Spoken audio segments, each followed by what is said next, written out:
Hello, Red Diamond Realty agents. Today's video, I'm going to say something that you're going to find unusual. If you saw the last video, you've started to hear the beginning.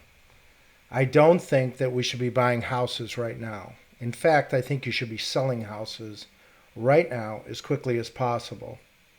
The reason being is that even the $28,000 homes that I've been purchasing over the last 10 years, the money coming in after expenses is not worth the expenditure of the $28,000. Let me give you an example. Two homes, $28,000, $32,000 respectively in Garfield Heights. I'll even give you the addresses. 13209 Orme, Garfield Heights, Ohio, and 12100 Oak Park, Garfield Heights, Ohio. These two investments were very good investments. Perfect shape homes, didn't need a whole lot of work. $28,000 for Orme, a 3-bedroom, 1.5 bath bungalow, actually 2 bath with a finished basement. How can you go wrong, right? 12100 Oak Park was a flawless home, absolutely flawless, with a new garage, $32,000, right by City Hall. How can you go wrong? 4-bedroom, 1.5 bath with a finished basement. Central air, new roof, new windows. These homes are move-in ready. You're thinking $30,000. I'm going to get $850 a month to $1,000 a month. That's $12,000, about a 36% gross ROI. Okay, we got some taxes and some water, some insurance, and the note, my what we call in commercial our debt load. You add it all up on a piece of paper, and you say to yourself, man, this is a great house. I'm buying it for $30,000, in my case $32,000. I have had to put very little into it, just a little bit of paint, and that was about it. $850 a month, we're really flying, right? Really good tenants, they want to buy the home. How can I go wrong? It's worth $85,000 on Zillow. 12100 Oak Park, look it up. But here's the thing, $850 a month, $2,500 a year in property taxes, $1,200 a year in water and sewer. We're at $3,500 a year. My $30,000, even at $300 a month, is $3,600 a year, and it's $7,200 a year. So $7,200 a year still should be in good shape. I'm going to have a point of sale inspection. Let's say it cost me about $10,000 a year to maintain this home, $7,200-ish. Well, I'm making $850 a month. So I'm making about $10,000 in gross income. All right, fine. So I'm breaking even on the property. But I bought it for $32, and now it's gone up to about $85. I'm going to put that house on the market this week. And here's why I wouldn't advise one of my investors to buy it. If you buy it for market value, even as low as they want to buy it for $73,000, even as low as $70,000. Let's say you got a bargain on it. Zillow has it at 88 value. If you bought it for $70,000, you're getting $850 a month. Your note on $70,000 is $500 or $600 a month, $2,500 a year in taxes. You have what do you come out to? 6, 7, 85. You're breaking even again. The cities on the edge of Cleveland and Detroit, Pittsburgh, Philadelphia, they have come in with these clever ideas at stealing your profits. Now, the city of Cleveland is still a value, but the cities along the border of Cleveland are not. If you want to go to the outer ring cities like Rocky River and Solon, well, you all know what a cap rate is, and you're going to have a low cap rate, but your home's going to go up in value, and you can't really lose. You're going to have good tenants who are professionals. But along these border cities where we all jumped in for the high profits, what we're finding out all at the same time is that there are not any profits whatsoever. There is some equity there, but it's best to just flip. Buy, flip, get out. If you can't flip, don't rent it, lower the price, take a small $10,000 or $15,000 profit, and get out. In this year, 2019 until 2020, maybe 2021, I don't think you should buy anything and hold it. I want you to tell your clients not to be buying properties right now, even though I'm a real estate broker and I own a company We've got 20 agents out there representing clients. If we have a fiduciary responsibility, I want to tell our clients right now not to be buying any real estate for the next year. And this is really for everybody across the country. You really should not be buying right now, even though everybody is buying and everybody is telling their realtors to tell their clients to buy. I'm telling you, I think it's otherwise. And I think it's dishonest. And I think it goes against our fiduciary responsibility to say otherwise. Put your money in an annuity, let it build up. When the crash comes this year or next, hold on for another 6 months and start buying this stuff at $15,000, because that's what's going to happen. You're still going to get $850 a month rent. You're going to get $1,000 if you go Section 8.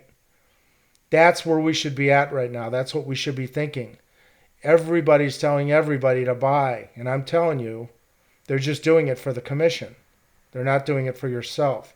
We're getting calls from our investors all over the place trying to come up with money to pay for their properties because they're realizing that even with an enormous cash flow, they're not making any profits. So we're all just kind of figuring it out, to be honest with you.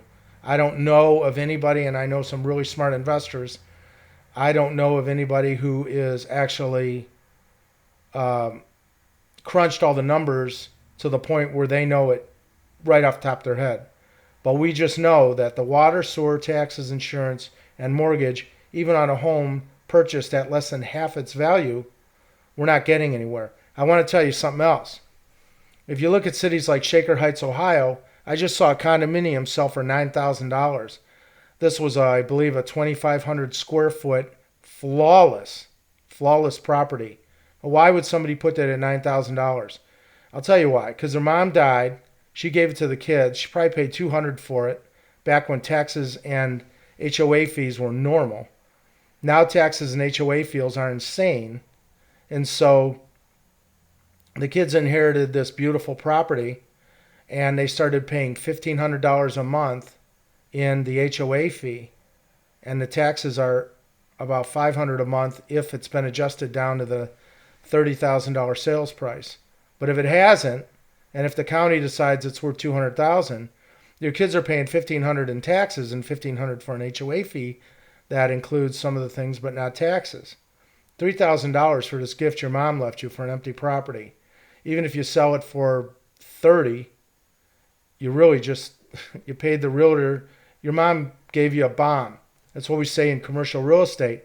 You might buy a property for $1, but if it's got underground contaminated oil, asbestos, radon, or it's condemned, it's not worth it because you'll spend $1 million getting the thing out of jail. Residential housing is, in this current situation and in this current market, this is where we're at. Now, I would love to go out there and tell everybody, go buy, buy, buy. Of course, I'm putting everything up for sale that I own, telling all my clients, sell, sell, sell. And if somebody calls me and wants to buy it, that's okay.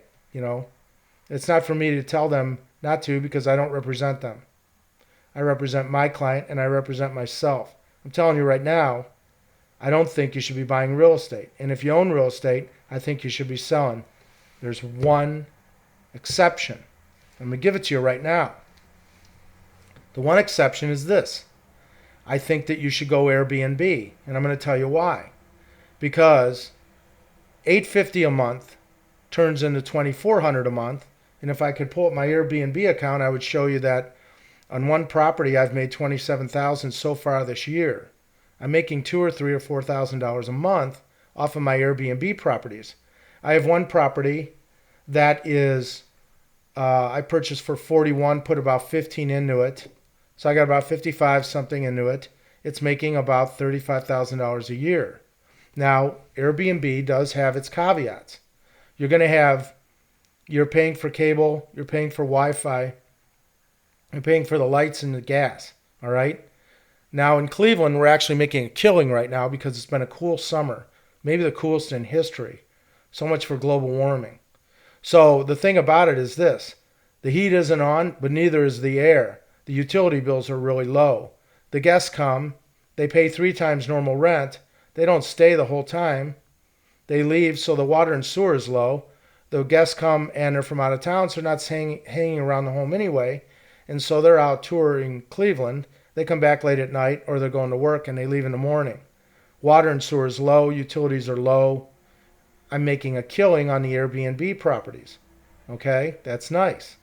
But if you're just going to be a regular landlord, I don't think that you should be in it right now. I don't think that's the way to go. Airbnb is the way to go. You're going to need people cutting the grass. You're going to need a maintenance guy, and you're going to need a cleaning lady. And again, all this goes to your bottom line. In the end, I believe you're going to be making 1.5 what rent would be. So if my Airbnb would be $850 a month, I'm going to have some higher expenses here, but I'm going to be making about $1,250, $1,300 in net revenue after expenses. I'm really making about $2,500. Okay, but there's tons of bills and there's tons of work. But at Airbnb, after it's all said and done, you're doing pretty good. This is the only way, in my opinion, you should be buying real estate right now. Do Airbnb. The only way you do Airbnb is if there's a draw. Here where we are in Cleveland Heights, we have the Cleveland Clinic, University Hospitals, Case Western Reserve, Cleveland State University, and downtown Cleveland tourism with basketball, football, and baseball. Yes, I said football for the city of Cleveland. Woohoo, we're doing great. All right? If you want to buy real estate with Airbnb in mind. If you think you're going to rent, then you better be in a property that's going to go up in value, have a good return, have a low profit margin, 1 or 2, 3%. If you think you're going to buy CD properties, then you better go CD in the city of Cleveland, and they're going to be beat up, but you're getting a huge return on investment. The BC market, rental only, get out of it, sell it, save your life. If you don't listen to me, you're going to be in trouble. I warned you, it's coming, and when it comes, you're going to wish you were dead. Your house is going to be empty, and you're going to be getting killed by point of sale inspections, water and sewer bills. Oh, by the way, water and sewer bills, nobody's in the house? That's all right. We're still going to charge you $70 a month. I had a house with no plumbing to it that I bought for $1, and the city of Cleveland is hitting me with a mandatory minimum $35 a month sewer bill, and I sold it to the state of Ohio, thank God. But what if I didn't? The house didn't even have plumbing, and they're sending me a water and sewer bill, and they tried to charge me for rainwater. A judge overturned that. These cities are going after everything they can. They're charging you if you're an out-of-county owner. They're charging you to register it as a rental property. They're charging you an Airbnb license fee, but they haven't caught up with that yet. So right now, the way to go is Airbnb. But as far as buying BC properties as an investor, if you have BCs, you need to sell them and not buy and hold. And then in a year or so from now, I'll be telling you to buy those suckers left and right. But right now, it's not where you want to be. All right, that's it. Red Diamond Realty agents, I want you to tell your investors to sell, and I want you to tell them not to buy. All right? All right, have a good week.